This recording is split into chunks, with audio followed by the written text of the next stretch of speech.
Hi there, everybody. I am Lucas Martell. I am the creator of Walkabout Mini Golf, and we are here in our newest course today, Crystal Lair. So I'll give you a little tour.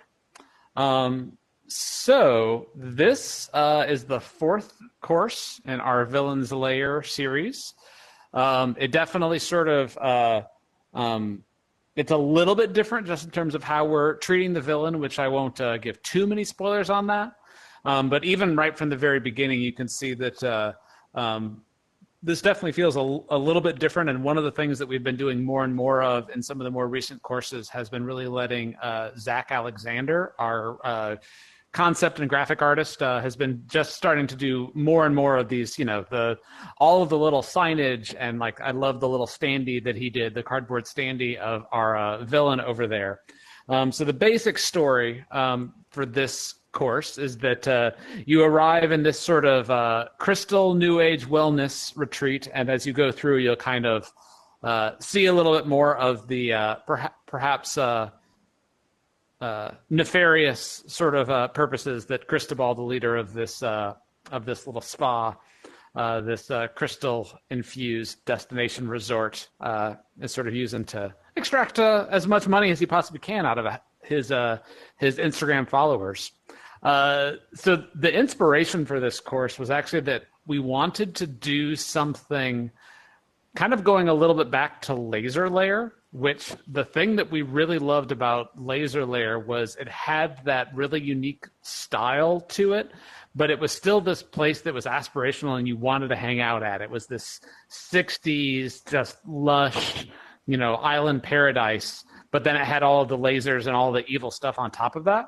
We kind of wanted to do something a little bit similar to this one, where to do another Villain's Lair course that was still set in some place that you really, really want to go. You want to spend more time hanging out in that really just decadent, luxurious location. And it also gave us kind of an excuse. It took us a little while to settle on the tepuis and actually building this into the side of the cliff face. But we've wanted to do an environment like this for a really, really long time. But there was always the question, like, if you're going to the tepuis, when you're on top, you don't get to see a whole lot. You want to be really on the cliff side. So building this whole resort into the side of this tepui just was a lot of fun. And it let us have a lot of kind of go nuts with the architecture and build some really, really extreme modern shapes out of it. You'll probably also notice that a lot of triangles. Part of that's the crystal, but that was something that we call the shape language. Most of our courses do have a very sort of specific shape that a lot of things are built around. In this case, triangles kind of fit the theme of the kind of the crystals, but it also just gave us something that we haven't quite played before. And it really does make for some interesting gameplay with some of the angles that it creates. Something else that I will show off a little bit, if I can toss a ball down here, is that all of the Villain's Lair courses have been kind of built around a mechanic. And so for this course, we have built it. It's actually kind of two different mechanics. Something that you have seen in Mount Olympus was these sort of gravity wells. So if you go around and you get kind of close, you can sort of like bend it around like they have gravity. So that kind of creates some interesting shots. But if you actually collide with the crystal in the middle, I'll see how good of a shot I can make. They will actually bounce off of them, kind of like a pinball machine. There is also kind of a sweet spot on several one of these as well. So if you hit it sort of like in a pretty close to the sweet spot, it will usually put you into a pretty good spot or possibly even right into the hole. So that was the mechanic that we built around for this one to kind of give the idea of these maybe magical, but also possibly a little bit of a trickery that Cristobal is doing behind the scenes to make these crystals seem perhaps a little bit more magical than they really are. So here we are at hole number 4. We are about to head into the spa area with hole number 5. And I mentioned some of the work that Zach Alexander, one of our artists, has been doing lately, but I think that this has also been a great course for the whole team to just kind of go nuts with gags is kind of what I would call it. We had this idea sort of like if we were going to go with this crystal infused resort, we just kind of needed to go absolutely bonkers over the top. So you'll see all of these sort of like everything that could possibly have crystals added to it. Like, of course, you've got the tanning bed that's all made out of crystals. You've got the hot crystal massage instead of the hot stone massage. Even all of the water coolers, of course, they've got crystals floating inside there. So the idea that Cristobal has just really, really gone all in on this theme was a really fun one to play around with. Here we are sort of in the antechamber. You do start to get a glimpse of some of the other courses. If you come out here, you can even kind of start to get a little glimpse of hole 18. But yeah, like I was saying, we just really, really had a whole lot of fun at sort of like trying to think of like if this is like the Instagram sort of like destination, what is the, how far can we go with the crystals? How many ways could we find excuses to use those and turn those into an opportunity for our villain? So you could probably also see from that from looking down at hole 18 that we've kind of started to lean into the idea that Cristobal is maybe starting to tip into go a little bit over the line. He's starting to kind of get people to sort of follow him a little too closely and worship him a little bit. We never really go too explicitly into exactly what is happening, kind of by design. We really like to sort of let people sort of form some of their own opinions on exactly what is happening. This is the sound bath, which if folks haven't done this, a lot of the new age retreats or something, they'll have crystal bowls with people playing them. And the idea is that when you're in this room, you actually can kind of hear the music pick up a little bit, I believe, in here, but you actually get this reverberating crystal sound that just sort of bathes you in this, the crystalline energy of the sound waves. It's super fun. There is something that I love about combining the crystals with the villain's lair. Just finding it opened up a lot of possibilities for storytelling of just sort of taking this very new age, very sort of peaceful thing and finding a way to just tip it a little bit to the dark side was a good time. So here we are at hole 10.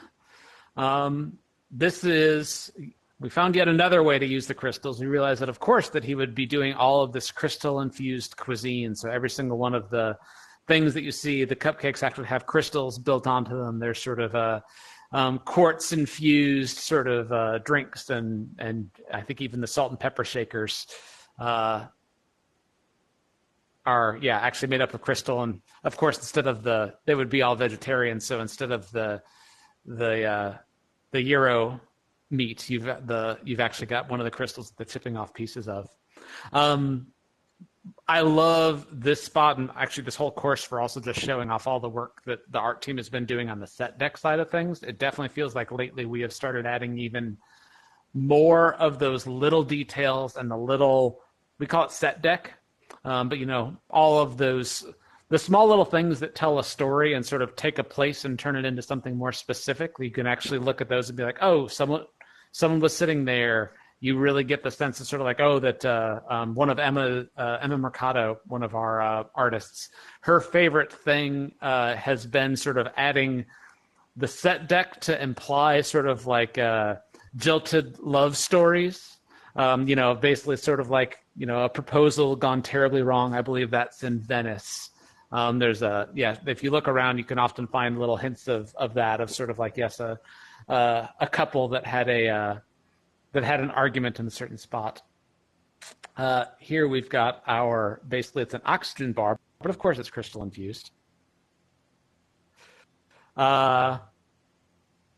This is also, this is hole number 10, I believe. Actually, I believe it's 11. I should look at my watch really quick. No, it's hole number 10. This was one of my favorite spots as we were building this course.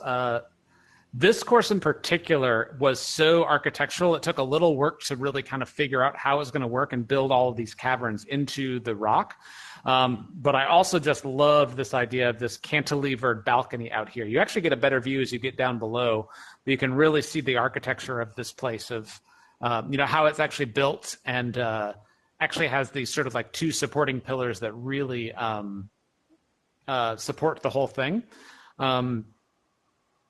This was kind of similar to how we did the Mars course as well. That was a very, very sort of architecture heavy course. But again, I just love doing a few courses like that. It lets you have the space to do all of the storytelling with the set deck, but it also just gives you this really grand place to set our mini golf courses, and kind of creates this exploring and seeing how it all comes together. So this is the second floor, and we are now going to be going down to the lower floor of our luxury retreat here. Coming up to hole number 12. I remember this was a great deal that, something that I remember we were discussing with Emma a good little bit, because we wanted to do these sort of like the wicker chairs, but again, leading into the Crystal, like, well, they should be geodes that are just cracked open, that of course people would be sitting in and use them like the wicker hanging swing lounges. I think we actually pulled away from it just a little bit, because we were like, man, that would actually be pretty painful. I think there was even a joke that we should have like towels or some cushions with like a couple of pieces of crystal shards like jabbed through, as if it's just everything in this place is just a little bit uncomfortable. And hole 12 right here is actually a good one to show off just a little bit more of the mechanic stuff. I'll just take a crack at this one, because this is just another good example, sort of like how a very, very simple mechanic like our gravity and the bumper, the pinball sort of bumper style, can really give you a whole lot of range of different types of gameplay that you could have. So this was one hole in particular that you actually there's a bit of a randomness factor if you don't really control your ball. But there's also some very clear ways that if you know what you're doing and you take a little time to figure out the course, you can actually, and of course, now that I say that, I'm not going to be able to do it. There are a lot of really interesting paths that you can take to get you towards the hole. It's just a really fun thing to get to the point that you're able to actually use these crystals and the gravity and the bumpers to really control what your ball is doing. Coming up here to hole number 13. This is all actually probably another one of my favorite views of the whole course, if you actually come out towards the final cup on this hole, because you actually kind of get to look back from the bottom up and see how this whole place is constructed. Also seemed like it was very fitting. The idea that actually is sort of talked about a little bit in the Fox Hunt, so I maybe won't give too many spoilers, but the idea is that Cristobal was actually out climbing this Tepui one day when he discovered this crystal reserve. And so if you pay the extra $49.99 for the climbing experience, you get to go out and sort of camp where, Cristobal first discovered these crystals, and uncover a little bit more of the magic by sleeping close to the original Mother Lude. And now we are going to move into that the cathedral area that you saw earlier. So this is hole number 14. And as I mentioned, this is where we start to get into some of the darker aspects of what Cristobal is up to. I'm really, really torn, because the Fox Hunt does, I think, a great job of providing some stories. So once you've played through the easy course. Oh yeah. So the Fox Hunt is on the hard course, and it starts at hole 1. There'll be a crystal with an arrow next to it that you pick up, and it will actually sort of pop up on your wristwatch to kind of walk you through a series of clues that will unlock a special putter for the course. All the hard courses have that. And this course in particular, I think it does a great job of you get the easy course to kind of think about what's going on, and depending on how much you want to spend time exploring the world, you get to really sort of like unpack and make some guesses of what Cristobal is up to. And then the fox scent comes along and is really able to sort of add a little bit more color and flavor and kind of introduce Cristobal as an actual character. Something that we've been doing more and more with the fox scents is sort of using those as an opportunity to inject even a little bit more story into the world. And in a case like this where you have a villain, the fox hunt is a great way to sort of show that off. So this is probably one of my favorite little bits of set deck that I think that Don Carson, our senior art director, he sketched something out at the very beginning that, of course, if we've got this sort of con artist villain, of course, that all the crystals that you're seeing throughout the course are battery powered. And there's a couple of very, very simple tricks that he is doing with magnets and batteries to make it appear that everything is a little bit more magical than it really is. So here you actually get into the area where he is mining, shipping out all of these crystals to his many Instagram followers and people that he has kind of brought into his con. I don't want to say exactly what it is, but I do. There's a little bit of storytelling right here that I will let the audience sort of piece together. If you're wondering where Cristobal comes from or his origin stories, the closet has a great clue for anyone who wants to put that together. And finally, we come out here towards the sort of the big stage for holes 17 and 18 with a couple really good challenging holes. And once again, you get to see a few more ways that you realize that Cristobal is this sort of faking all of this, the magic that this place seems to have from the very beginning.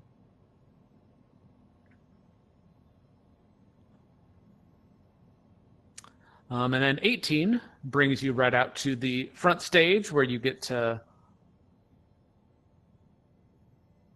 look out on your hordes of followers. And I wonder, I haven't even oh yeah, the bike is working. We hooked it up with the same thing we used for the Elvis course. So yes, if you want to give any addresses, this is a great place to do it from. Yeah.